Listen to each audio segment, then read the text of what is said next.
여보세요, 여보세요. 로키님, 반갑습니다. 네, 반갑습니다. 오늘 무서운 이야기가 있다 해서 오셨군요.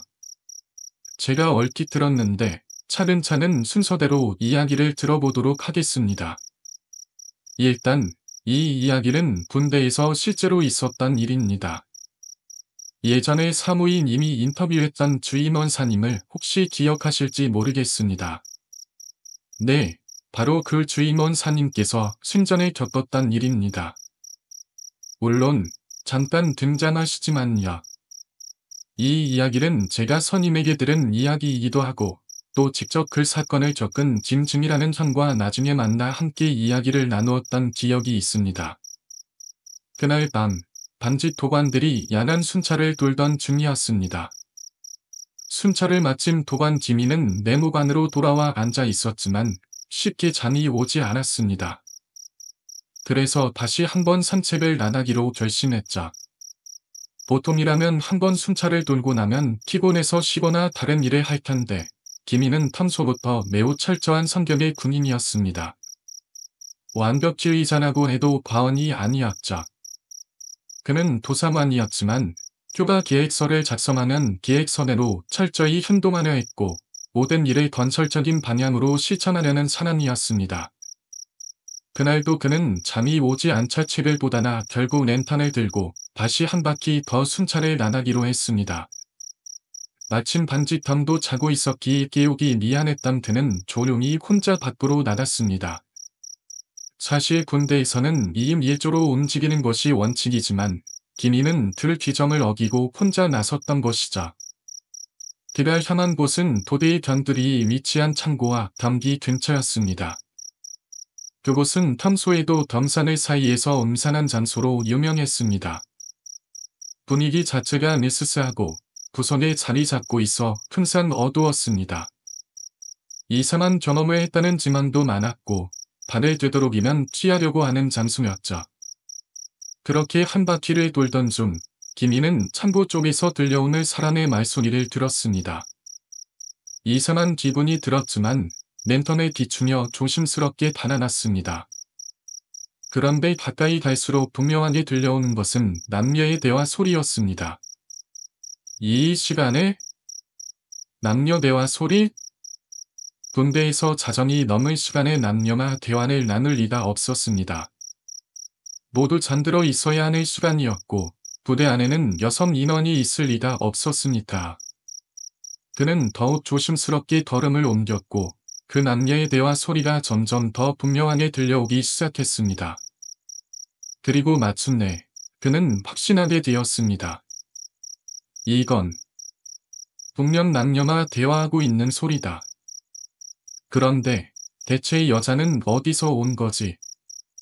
김진희 형은 창고 안에서 들려오는 남녀의 대화 소리에 귀를 기울였습니다. 분명히 여자나 하소연하는 듯한 목소리였고 남자는 다정하게 위로해주는 분위기였습니다. 내가 오늘 정말 억울한 일이 있었어. 잘못한 것도 없는데 오빠는 자꾸 나만 탓하는 거 있지? 기분이 너무 상했어. 아, 그래? 그랬구나. 정말 힘들었겠다. 괜찮아. 내가 다 이해해.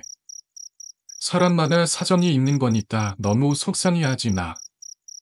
창고 안에서 오가는 대화는 마치 연인 사이에서나 있을 법한 평범한 위로의 말들이었습니다.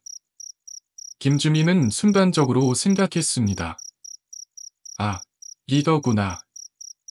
최근에 요리 준비에 새로 온 하사나 여자친구를 몰래 부대로 데려온 게 분명해. 그러니까 저렇게 창고에 숨겨놓고 기밀 데이트를 하고 있는 거겠지. 그는 분기반장답게 이런 기울미만을 절대 용납할 수 없었습니다. 만약 정말로 그런 상황이라면 반드시 윗선의 보고의 징계를 받아야 한다고 생각했죠. 그래서 그는 확신에 차서 물을 두드리기 시작했습니다. 너희 지금 거기서 뭐 하는 거야? 방장 문 열어. 그러나 놀랍게도 안에서는 여전히 타문한 대화가 계속 이어지고 있었습니다. 마치 김지미가 밖에서 소리를 지르고 있는 사실조차 모르는 것처럼 말이죠. 그래, 정말 힘들었겠다. 너무 속상해하지 마. 다 지나갈 거야. 눈. 그래도 오빠나 이렇게 이기에 지니까 좀 마음이 나아졌어. 김주민은 더욱 화가 나서 주먹으로 창고 문을 팡팡 내리쳤습니다. 너희 둘, 당장 문 열고 나와. 새로 도임한 하사 맞지? 너네 이런 짓 하는 거 다 알고 있어. 빨리 문 안 열어? 그러나 여전히 안에서는 아무런 반응도 없이 대화가 계속될 뿐이었습니다. 순간 섬뜩한 느낌이 밀려왔습니다. 분배 창고의 문은 보통 쇠사슬과 큰 자물쇠로 잠겨 있습니다. 즉, 밖에서 열지 않으면 안에서 나올 방법이 없는 구조였습니다. 그런데 안에 있던 사람들은 대체 어떻게 들어간 거지? 김주미의 등줄기를 타고 싸늘한 한기가 흘렀습니다. 그 순간 김주미는 철컹철컹 흔들리는 자물쇠를 보며 정신이 번쩍 들었습니다. 잠깐만. 이 창고는 밖에서 자물쇠로 잠드는 구조입니다. 그러면 이 안에 있는 사람들은 도대체 어떻게 들어간 거지? 그는 다시 창문을 확인해 보았습니다. 창문 역시 단단한 방범창으로 막혀 있어 안으로 들어갈 방법이 전혀 없었습니다. 그제야 뭔가 이상하다는 생각이 머리를 스치고 지나갔습니다. 그 순간 창고 안의 말소리가 갑자기 끊겼습니다. 전막이 감도는 듯하더니 이내 여자의 목소리가 다시 들려왔습니다. 오빠, 아까부터 왜 자꾸 우리 얘기를 듣고 있어? 순간 김주미의 심장이 철렁 내려앉았습니다. 그러나 그것은 시작에 불과했습니다. 남자의 목소리가 낮고 침착하게 이어졌습니다. 그러게. 아직도 안단다. 오빠가 나나서 혼내준다? 그리고 대화가 또 끊겼습니다. 그 순간 김주미의 온몸에 소름이 돋았습니다. 등줄기를 타고 차가운 한기가 푹 밀려왔습니다. 그는 더 이상 참을 수 없었습니다. 아! 그는 기명을 지르며 온 힘을 다해준 대로 뛰쳐내려갔습니다. 두려움에 발이 제대로 떨어지지도 않았지만 본능적으로 도망치고 싶다는 생각밖에 없었습니다. 김주미의 비명 소리는 새벽의 전망을 깨뜨렸고 몇몇 병사들과 도서관들까지 그 소리를 들었습니다. 아무리 조용히 넘어가려 해도 상황이 이미 퍼질 대로 커져버린 것입니다. 다음날 결국 주임원사님이 직접 김주미를 불렀습니다. 어제 무슨 일이 있었는가? 김주미는 그제야 떨리는 목소리로 어젯밤의 일을 하나하나 설명하기 시작했습니다. 어제 야간 순찰을 도는데 창고에서 남녀의 대화 소리가 들렸습니다. 그래서 군기율을 어긴 줄 알고 상황을 잡으려 달아났느니라. 생각해보니 그 창고는 밖에서 자물쇠로 잠드는 구조 안에 사람이 있을 수 없다는 걸 깨달았습니다. 이야기를 조용히 듣던 주임원사님의 얼굴이 굳어졌습니다. 그래. 착각한 볼 수도 있으니 이번 기회에 검사 명령을 데리고 가서 직접 확인해보자. 혹시라도 안에 라디오 같은 것이 있어서 소리가 났을 수도 있으니까. 그렇게 김주미와 명령의 검사나 주임원사님과 함께 다시 창고로 향했습니다. 문을 열고 안으로 들어가 창고 안을 샅샅이 조사했습니다. 그러나 라디오도 녹음기 같을 소리가 날 만한 물건도 사람의 흔적도 전혀 발견되지 않았습니다. 첫 번째 이야기는 여기서 끝입니다. 그 후 시간이 흘러 나는 본원 훈련 때 다시 김준희 형을 만났습니다. 그래서 직접 물어봤습니다. 형, 그때 금이 일이 진짜였어요? 혹시 착각한 건 아니고요? 그러자 김준희 형은 깊은 한숨을 내쉬며 말했습니다. 내가 본 게 너무 확실해. 하지만 혹시 내가 정신적으로 나약해서 헛것을 본 건 아닐까 하는 생각도 들어. 어쨌든 난 분명히 들었어. 남녀의 목소리래. 그리고 그들이 나를 보고 있다는 걸. 그때 김준희 형은 그때 일을 떠올리면서도 어딘가 창피한 듯한 표정을 지었습니다. 마치 자신의 약한 모습을 들킨 것처럼 말이죠. 아, 그 일이 아직도 기억에 남아있긴 한데 솔직히 지금도 말하기 좀 부끄럽네. 그래서 농담 삼아 말했습니다. 형님, 차라리 그때 경험을 사무이 채널에 제보해서 상품도 타고 조금 덜 창피해지는 방법을 찾아보는 게 어때요? 그러자 김준희 형은 티식 웃으며 고개를 저었습니다. 하하, 그러고 싶긴 한데 나는 그런 유행을 타는 사람이 아니라서 말이지. 농담은 고맙다만 그냥 묻어두자. 그렇게 첫 번째 이야기는 끝이 났습니다. 이제 두 번째 이야기로 넘어가겠습니다. 이건 제가 중학교 때 겪었던 일입니다. 그날도 평소처럼 아침 등교를 하고 오전 수업을 마친 후 10분 정도의 쉬는 시간이 주어졌습니다. 보통 쉬는 시간에는 친한 친구들끼리 모여 서로 재밌는 이야기를 나누며 시간을 보냈습니다. 그런데 그날은 유독 친하게 지내던 한 친구가 지각해서 조금 늦게 중심에 들어왔습니다. 우리는 가벼운 농담을 하면서 친구에게 말을 걸었죠. 야, 너 지각했다며?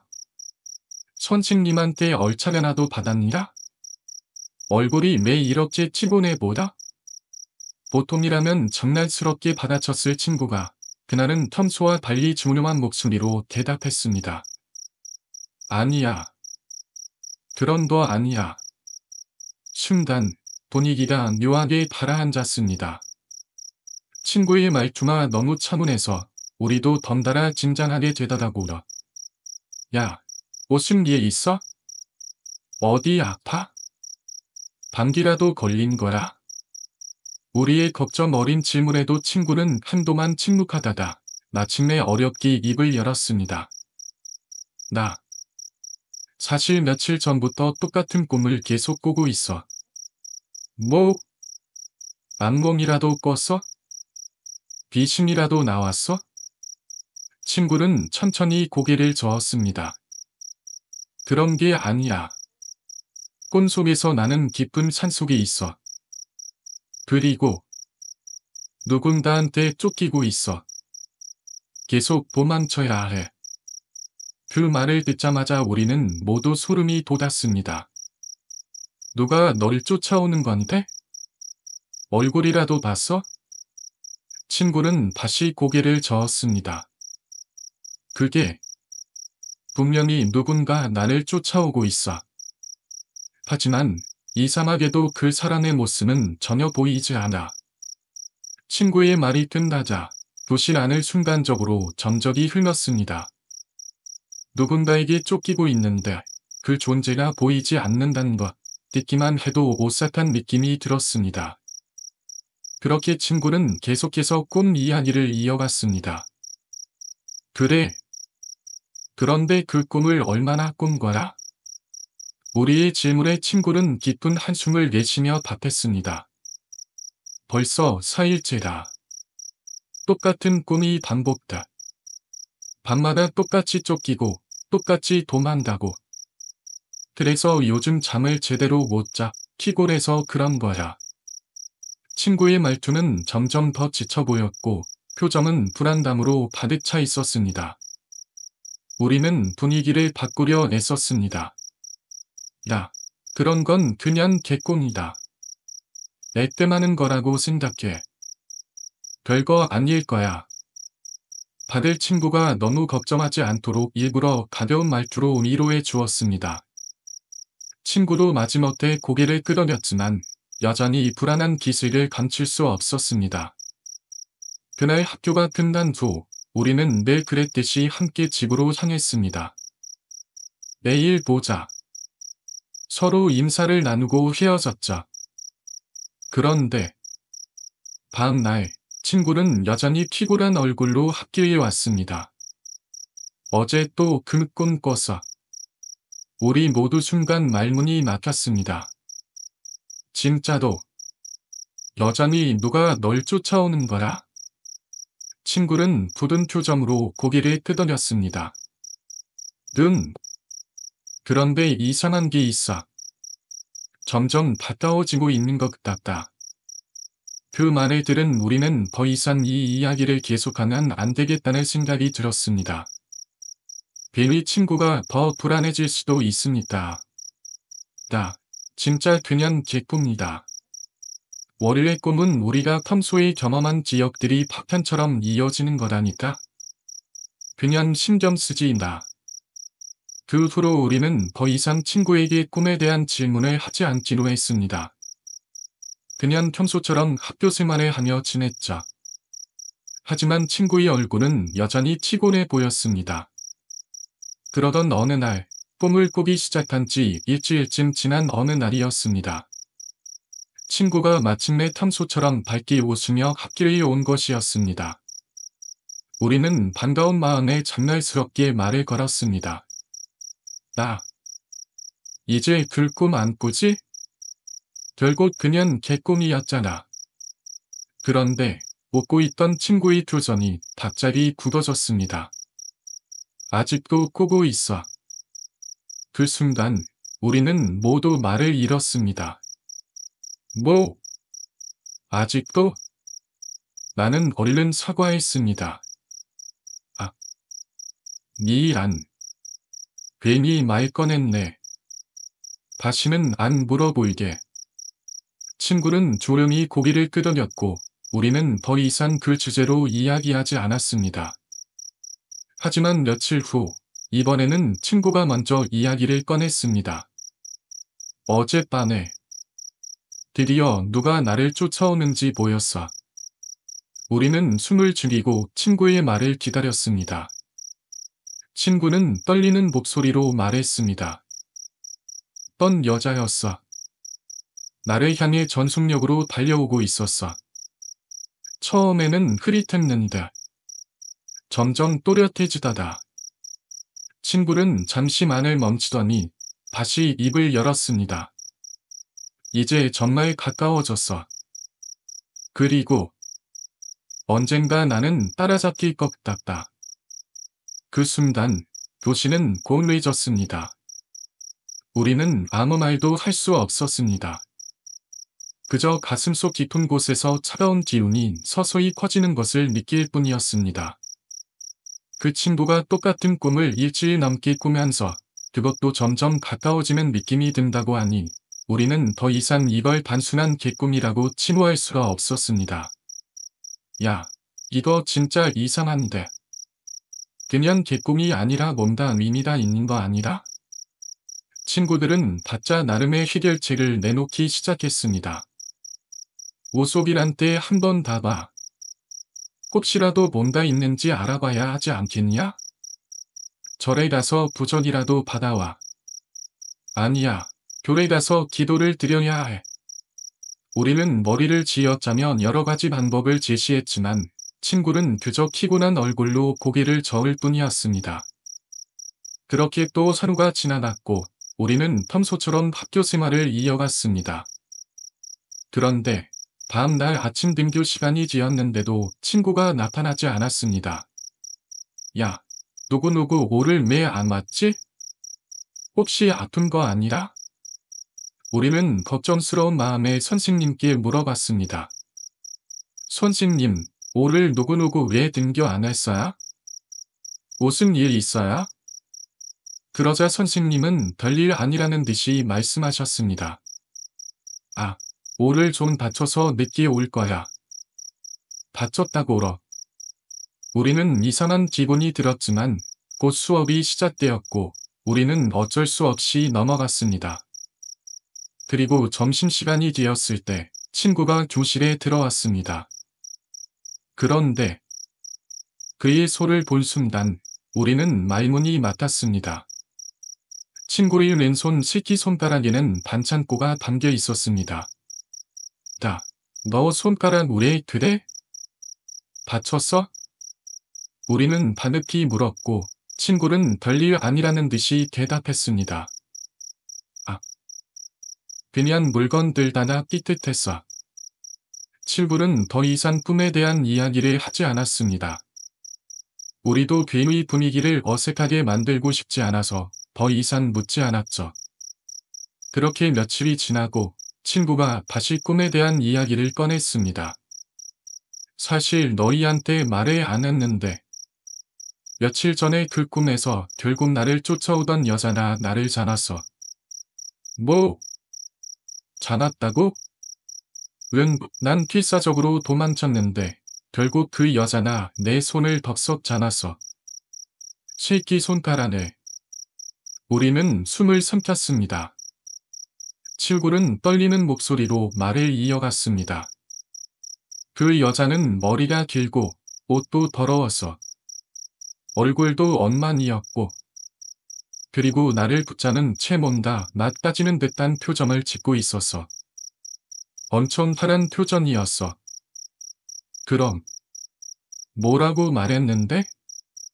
그게 아무리 들어도 그 여자의 말이 들리지 않았어. 입은 계속 움직이는데 소리는 하나도 안 들렸어. 그 순간 우리는 모두 소름이 돋았습니다. 그리고 친구는 한숨을 쉬며 말을 이어갔습니다. 그리고 다음 날 아버지란 무거운 가전제품을 옮기다가 소를 찧었어. 뭐? 에어컨을 옮기다가 힘이 풀려서 그걸 바닥에 떨어뜨렸는데 하필이면 내 손이 바닥에 먼저 닿아버린 거야. 그 친구는 다시 한번 새끼손가락을 내려다보았습니다. 반창고가 감긴 손가락이 유난히 창백해 보였습니다. 그때 우리는 직감했습니다. 그 여자다. 진짜로 널 따라잡았구나. 그렇게 해서 친구의 새끼손가락이 골절된 것입니다. 이 이야기를 곰곰이 되짚어보면 한 가지 묘한 점이 있었습니다. 그 여자나 새끼손가락이 아니라 다른 곳을 잡았다면 그곳이 다쳤을 수도 있는 거 아니라? 우리는 순간 등골이 서늘해졌습니다. 만약 그 여자나 손이 아니라 다른 숨체 부위를 잡았다면? 그리고 또 하나의 의문. 그 여자나 그렇게 환한 얼굴을 하고 있었던 건 혹시 자기가 원하는 곳이 아니라서 그랬던 일 아닐까? 그 친구를 붙잡은 이유가 단순히 쫓아오는 것이 아니다. 정확히 원하는 대상을 향하고 있었다면 이 이야기는 여기서 끝이지만 들을수록 소름이 돋았습니다. 세 번째 이야기, 일체이탈과 귀신. 이번 이야기는 일체이탈과 관련된 전환인데 사실 이 이야기는 조금 서사가 있는 이야기입니다. 제가 예전에 살던 방에서 이상한 일이 자주 일어났거든요. 밤에 잘 자고 있는데 누군가 여자 목소리로 제 이름을 부르거나 갑자기 잠을 자다가 강한 기운을 느끼고 눈을 떴을 때 보이지 않는 존재가 저를 깨운 적도 있었습니다. 가장 소름 끼쳤던 사건은 침대 밑에서 머리가 돌쑥 올라왔던 순간이었습니다. 그날도 탐소처럼 누워서 자고 있었는데 갑자기 시선을 느꼈습니다. 뭐지? 눈을 떴지만 아무것도 보이지 않았습니다. 아, 그냥 기분 탓입니다. 다시 눈을 감으려는 순간 침대 밑에서 검은 무언가가 서서히 올라오는 것이 보였습니다. 보통 우리가 귀신을 본다면 찰나의 순간에 잠깐 보이고 사라지는 경우가 많잖아. 그런데 이번에는 달랐습니다. 정말 사람처럼 천천히, 아주 천천히 기어나오고 있었습니다. 물처까지 보일 정도로 올라왔을 때 저는 기명을 질렀습니다. 아! 그러자 그 존재는 다시 천천히, 아주 천천히 침대 밑으로 내려갔습니다. 그것이 제가 처음으로 귀신을 본 순간이었습니다. 그 이후로 가히 연속으로 눌리기 시작했습니다. 어느 정도 심했냐면 몸이 전혀 움직이지 않을 정도였습니다. 제가 침대에서 기틀거리며 떨어지고 겨우겨우 부엌까지 기어서 가서 물 한 잔을 마셔야 할 정도로 심각했어요. 이런 일이 무려 3일 연속으로 이어졌습니다. 이 반, 뭔가 있다. 그때부터 저는 확신했습니다. 이곳에는 보이지 않는 무언가가 있다는 거다. 그리고 또 다른 이상한 점이 있었습니다. 제가 밤에 거실로 나가면 다나쥐들이 자꾸 저를 보고 짖었습니다. 마치 제가 아닌 다른 것을 보고 짖는 것처럼. 그러던 어느 날 저녁에 컴퓨터 게임을 하다가 거실로 나갔는다. 그때까지 저는 그 안에서 일어나는 이상한 현상들을 어느 정도 받아들이고 익숙해진 상태였습니다. 처음에는 오싹하고 무서웠지만 시간이 지나면서 점점 무뎌졌고 어느 순간부터는 저에게 그런 일들이 더 이상 보이지 않게 되었습니다. 바리늘림도 사라졌고 밤 안에서 이상한 소리나 기운을 느끼는 일도 없었죠. 하지만 문제는 저 혼자만 그렇게 느꼈다는 것이었습니다.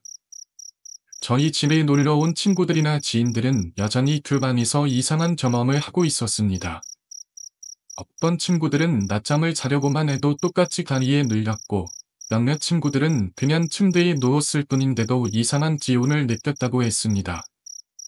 더 소름 끼쳤던 것은 그들이 경험한 내용이 거의 동일했다는 점입니다. 야, 내 방에만 오면 왜 이렇게 잠이 오니라? 그러게, 이상하게 이 방에서만 누우면 졸리다니까?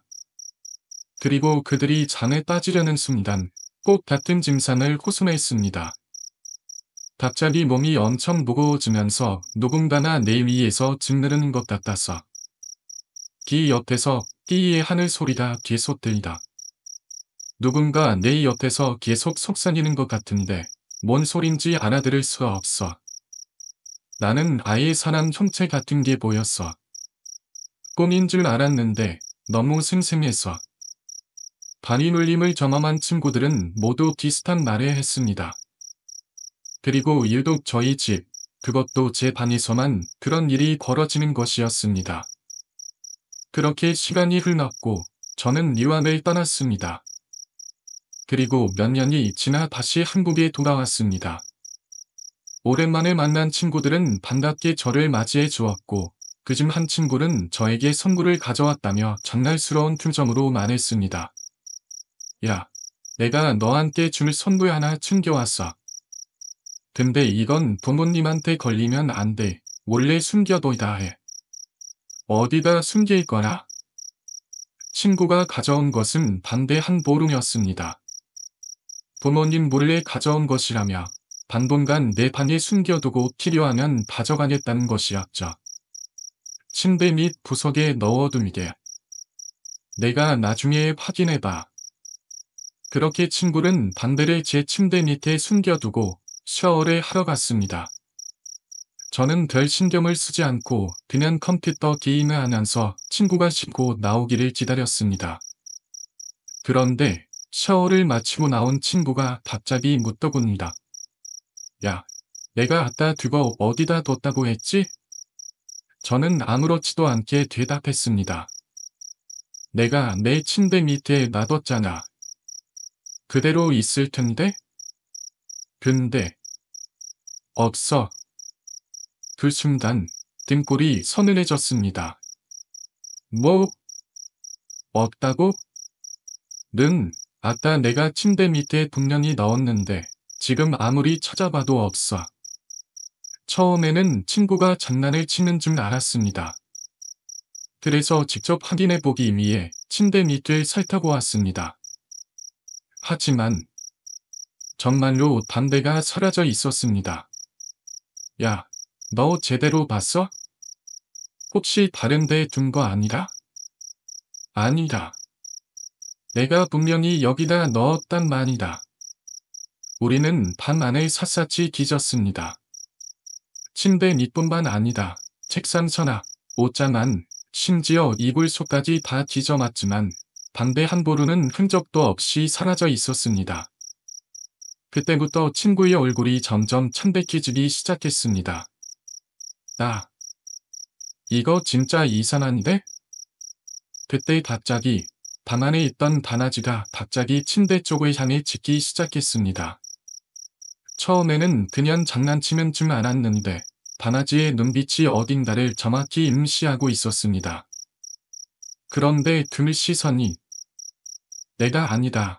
내 어깨 너머를 보고 있었습니다. 야, 왜 전해? 몰라. 근데 내 뒤쪽을 보고 짖는 거지? 바나지는 점점 더 격하게 짖기 시작했습니다. 그리고 이내 시선을 내 어깨에서 천천히 내 등 뒤로 옮겼습니다. 그리고 다시 신발장을 바라보더니 방구석을 응시하며 연신 지저댔습니다. 나는 숨을 삼켰습니다. 뭔가 있다. 바나지는 여전히 내 근처만 맴돌며 짖고 있었습니다.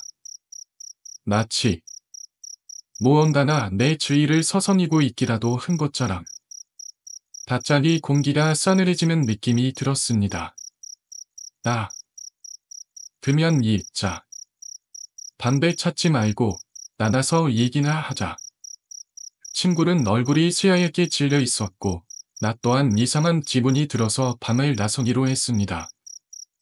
그리고 그 순간 바나지가 마지막으로 쓴 곳을 바라보며 낮게 으르렁거렸습니다. 그 시선 끝에는 내 침대 밑이 있었습니다. 그때 친구는 혼자서 담배를 꺼내려고 손을 뻗었습니다. 그런데 갑자기 친구가 언덤방아를 찧으며 땅에 주저앉았습니다. 너 왜 그래? 갑작스러운 상황이 너무 우스꽝스러워서 저는 웃으며 친구를 바라보며 물었습니다. 하지만 친구의 얼굴은 웃을 기분이 아닌 듯 창백하게 질려 있었습니다. 방금 내 손목을 누가 잡으려고 했어. 뭐?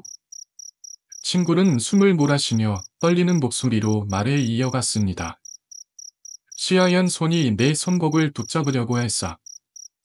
진짜야. 누군가가 내 손을 낚아채려는 것처럼 보였다고. 그 말을 듣는 순간 방 안의 공기가 싸늘해지는 듯한 느낌이 들었습니다. 그런데 여기서 더 중요한 점이 하나 있었습니다. 그 친구의 어머니가 무속인이었습니다. 그리고 또 하나 더 신기한 사실이 있었습니다. 친구의 어머니는 예전에 친구에게 특별한 목걸이를 주셨습니다. 황금색으로 된 둥근 펜던트 목걸이였는데 겉으로 보기에는 평범한 액세서리처럼 보였지만 사실 안쪽에 작은 공간이 있어서 무언가를 넣을 수 있는 구조였습니다.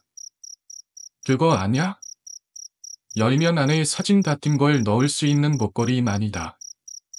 그 목걸이 안에는 사진이 아니다. 친구의 어머니가 직접 만든 작은 부적이 들어 있었습니다. 넌 항상 이걸 차고 다녀야 한다. 절대 잊어버리지 마라. 친구의 어머니는 매일 그렇게 당부하셨고 친구도 평소에는 목걸이를 항상 착용하고 다녔습니다. 하지만 친구는 몸에 걸치는 걸 불편해하는 성격이라 손으로 만지작거리며 빙빙 불리거나 주머니에 넣었다나 뺐다나 하면서 대충 바르곤 했습니다. 그리고 마침 그날 친구는 그 목걸이를 집에 두고 오고 말았습니다. 얘 집에 오면서 깜빡하고 목걸이를 안 차고 왔어. 그리고 하필이면 그날 친구는 담배를 꺼내다나 귀신을 목격한 것이었습니다.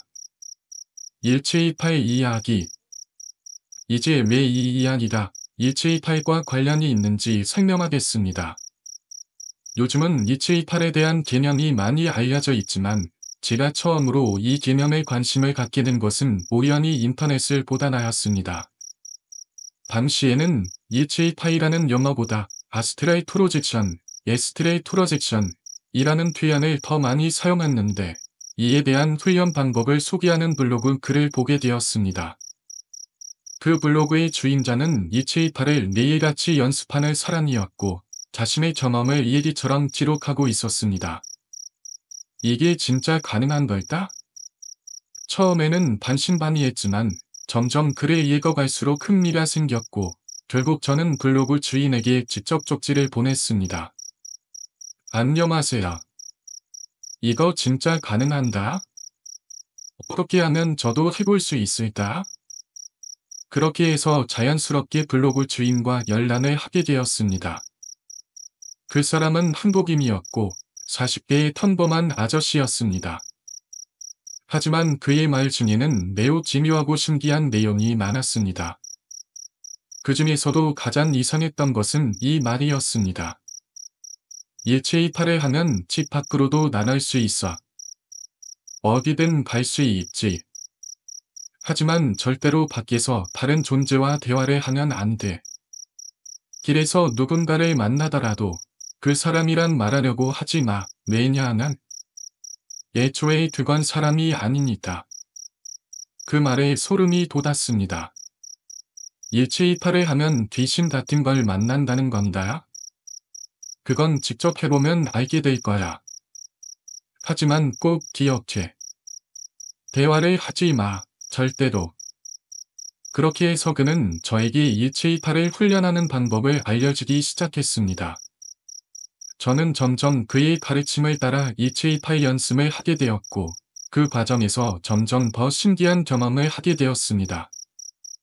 그리고 그날 이후 제 삶은 이전과 완전히 달라지기 시작했습니다. 그렇게 저는 일체이탈을 연습하기 시작했습니다. 처음에는 별다른 변화가 없었지만 대략 3일 정도 연습을 지속하니 어느 순간 그 경험이 찾아왔습니다. 일체이탈이 되기 직전에 저는 한 가지 이상한 현상을 겪었습니다. 먼저 머리가 심하게 아팠습니다. 그냥 단순한 두통이 아니다. 마치 참을미를 10배로 강하게 겪는 듯한 고통이었습니다. 이건 뭔가 이상한데? 머리가 터질 듯한 통증이 밀려왔고 심지어 부욕감까지 느껴졌습니다. 마치 내 몸이 뭔가로부터 억지로 뜯겨나가는 듯한 느낌이었어요. 그러다가 갑자기 눈을 떠보니 제 눈앞에 천장이 있었습니다. 뭐야? 분명히 침대에 누워서 자고 있었을 텐데 지금 내 눈앞에는 반천장이 아주 가까이 보이고 있었습니다. 그 순간 저는 깨달았습니다. 아, 이게 일체이탈이구나. 하지만 그 경험은 아주 짧은 순간이었습니다. 순간적으로 공중에 떠 있는 듯한 느낌이 들었지만 금세 다시 원래 자리로 돌아갔습니다. 그 후 저는 블로그에서 알게 된 아저씨에게 그 경험을 이야기했습니다. 아저씨, 저 방금 일체이탈을 한 것 같다. 천장이 바로 제 눈앞에 있었어요. 그러자 아저씨는 말했습니다. 맞아. 그건 천봉한 거야. 처음에는 금방 돌아오지만 숙달이 되면 더 오래 머물 수도 있고 더 멀리 이동할 수도 있어. 아저씨의 말을 들으니 왠지 더 연습해보고 싶은 마음이 들었습니다. 하지만 한 가지 찝찝한 점이 있었습니다. 일체이탈을 했을 때 분명히 천장이 보였는데 제 머리 위에는 어떤 손이 얹어 있었습니다. 그 손가락 끝이 시야에 들어왔고 마치 누군가나 제 머리를 감싸고 있는 듯한 느낌이 들었습니다. 뭐지? 처음에는 착각인가 싶었지만 분명히 손이 있었습니다. 그래서 저는 다시 아저씨에게 물었습니다. 아저씨, 그런데 일체이탈을 하기 직전에 머리가 너무 아프고 또 이상한 손이 제 머리에 얹어 있었어요. 이건 왜 그런 걸까요? 그러자 아저씨는 잠시 뜸을 들이더니 뜻밖의 대답을 했습니다. 그건 나도 잘 모르겠어. 나는 그런 경험을 한 적이 없거든. 전마려? 응, 나는 일체이탈을 할 때 아무런 통증도 없었어. 그런데 너는 머리가 아프고 부욕감까지 느꼈다니. 혹시 어디 아픈 곳이 있는 건 아니라? 저는 아저씨의 대답을 듣고 더 혼란스러워졌습니다. 도대체 왜 나만 이런 현상을 겪는 거지? 그러다 보니 자연스럽게 일체이탈 연습도 점점 시들해졌습니다. 머리 아픈 것도 싫었고 경험할 때마다 뭔가 이상한 기분이 느껴지는 게 꺼림칙했거든요.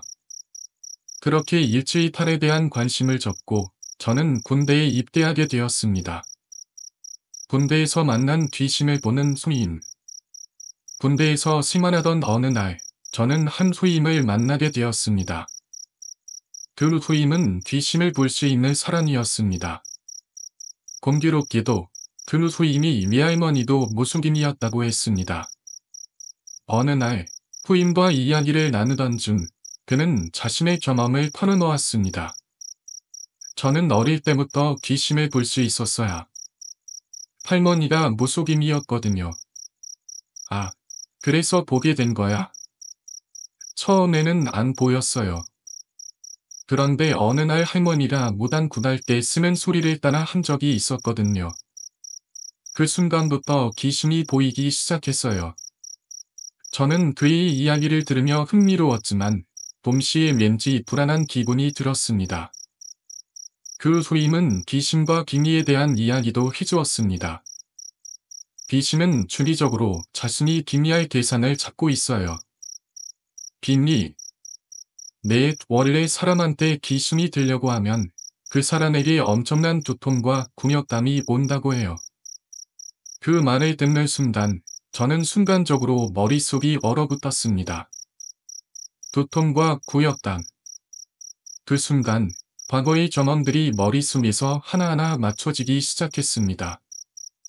잠깐 난 일체이탈 연습을 할 때 내 머리가 아팠던 것도, 그리고 일체이탈을 했을 때 내 머리에 얹어있던 그 손도, 퍼즐 조각들이 맞춰지는 순간 저는 등골이 오싹해졌습니다. 그럼 그때 내 방에 있던 건 결국 저는 깨달았습니다. 내 방에는 분명히 무언가가 있었다. 결국 그때 일체이탈을 하면서 내가 겪었던 극심한 두통과 굴욕감은 단순한 신체 반응이 아니라 기미의 시도였던 것이었습니다. 내 몸을 노리고 있던 그 존재가 일체이탈을 하는 순간을 노려 나에게 기미하려 했던 것이었죠. 그리고 군대를 갔다 온 후 담배를 꺼내려다 귀신을 목격했던 그 친구 기억하시죠? 그 친구의 어머니가 바로 무속인이셨습니다. 어느 날 저는 친구의 어머니께 부탁을 드렸습니다. 저희 집이 좀 이상해요. 방에서 계속 기이한 일들이 일어나는데 혹시 한번 와서 봐주실 수 있을까요? 그분은 흔쾌히 수락하셨고 결국 제 방을 방문하시게 되었습니다. 그런데 집에 들어오시자마자 그분은 갑자기 멈춰 서더니 얼굴이 굳어졌습니다. 이 방 진짜로 있었네. 네? 뭐가 있었어요? 그분은 방 안을 천천히 둘러보더니 제리 조용히 말씀하셨습니다. 여기 귀신이 있었다. 내가 이야기했던 것처럼 내 이름을 부르고 속삭였던 존재가 분명히 여기에 있었어. 그 순간 등골이 오싹해졌습니다. 그럼 어디에 있었던 거예요? 그분은 제 침대 쪽을 가리켰습니다. 바로 내 머리맡 침대 왼쪽 책상 위에 앉아 있었어. 그 말을 듣는 순간 퍼즐이 하나둘 맞춰지기 시작했습니다. 내가 일체이탈을 할 때마다 머리가 아팠던 이유. 내 이름을 부르는 소리가 바로 귀 옆에서 들렸던 이유. 그 존재는 내 머리맡에서 나를 계속 보고 있었던 것이었습니다. 이마 위에 얹어있던 손의 점체. 그런데 한 가지 의문이 들었습니다. 그럼 일체이탈을 했을 때 제 이마 위에 얹어있던 손의 주인은 누구였을까요? 그분은 잠시 생각하시더니 고개를 갸웃하셨습니다. 그건 나도 모르겠네. 하지만 넌 그 손이 위협적이라고 느꼈어? 아니요, 오히려 뭔가 저를 말아주는 느낌이었어요. 그 말을 듣고 있던 친구가 중얼거렸습니다. 그럼 혹시 수호령 같은 존재였던 거 아닐까? 그러니까 귀신이 내 몸에 들어가려고 할 때 그걸 말아준 거 아니냐고. 생각해보니 이상한 점이 있었습니다. 만약 그 손이 나를 기미하려는 존재의 것이었다면 그냥 내 몸속으로 들어오면 되었을 텐데. 굳이 내 이마 위에 손을 얹고 나를 밖으로 밀어낼 이유가 없었습니다. 그 손이 나를 다시 몸속으로 밀어 넣으려고 한 거라면, 그렇다면 그 손의 주인은 나를 보호하려 했던 존재였던 걸까? 그때 문득 떠올랐습니다. 일치이탈을 했을 때 시야에 들어왔던 손가락 끝의 작은 습진 자국까지도 선명하게 기억났습니다. 하지만 결국 그 손이 누구의 것이었는지는 끝내 알 수 없었습니다. 밤을 점화하는 의식. 이 모든 이야기를 들은 후 친구의 어머니께서 제게 물었습니다. 그런데 이후에 너희 부모님은 밤을 점화하는 반편 받은 걸 하셨니? 그렇습니다. 친구 어머니가 방문한 이후 저희 부모님도 이 문제를 심각하게 받아들이기 시작하셨습니다. 특히 저희 어머니는 원래 절에 다니시는 분이라 전에 자주 가던 기분이 스님께 이 이야기를 전해드렸습니다. 그러자 스님께서 저희 어머니께 특별한 방법을 알려주셨습니다. 2일, 부적을 준비한다. 스님께서는 직접 손으로 쓴 부적을 하나 주셨습니다. 2. 창문을 모두 닫는다. 부적을 들고 집 안의 모든 창문을 닫아야 한다고 했습니다. 3. 방 안의 물건에 부적의 기운을 묻힌다. 내 옷가지나 침대, 책상 위의 물건 등에 부적을 태운 연기의 냄새를 묻혀다.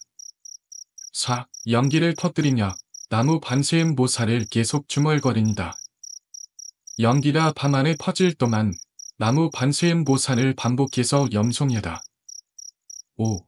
부적을 완전히 튀우고 방을 잠시 비운다. 부적이 다 파고 나면 방문을 닫고 연기가 사라질 때까지 방에 들어가지 마라. 그렇게 해서 저희 부모님께서는 직접 방편을 하셨습니다. 방편 이후 친구 어머니의 반응. 이후 친구 어머니께서 다시 한번 저희 집을 방문하셨습니다. 그분께 저희 어머니가 했던 점화 미식을 설명드렸죠. 스님께서 알려주신 방법으로 방을 점화했어야 부적을 태워서 연기를 퍼뜨리고 나무 반세음 보살을 메우면서 의식을 진행했습니다. 그러자 친구 어머니는 고개를 끄덕이며 말했습니다. 잘했네. 그 정도면 충분히 깨끗하게 점화되었을 거야. 이제 방에서 이상한 기운은 느껴지지 않을 거야. 그 후 정말 신기하게도 방에서 더 이상 이상한 현상은 일어나지 않았습니다. 귀신의 속삭임도, 발이 눌림도, 공포스러운 기운도 모두 사라졌습니다. 그렇게 저는 오랜 시간 동안 저를 따라다니던 그 존재로부터 완전히 벗어날 수 있었습니다. 하지만 여전히 한 가지 의문은 남아 있었습니다. 그때 일치이탈을 했을 때 내 이마를 감싸고 있던 손의 정체는 과연 무엇이었을까? 그 손이 나를 기미하려던 존재의 손이었는지 아니면 나를 보호해 주려던 존재의 손이었는지 그 답은 끝내 알 수 없었습니다.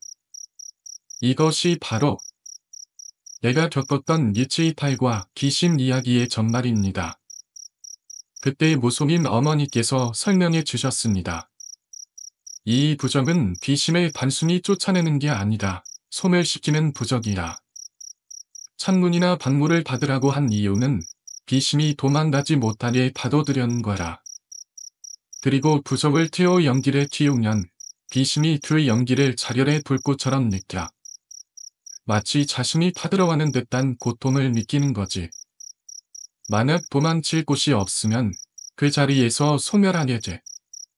즉, 이건 귀신을 밖으로 몰아내는 방편이 아니라 그 자리에서 완전히 없애는 의식이었던 것입니다. 의식 도중 내가 실수로 문을 열었다.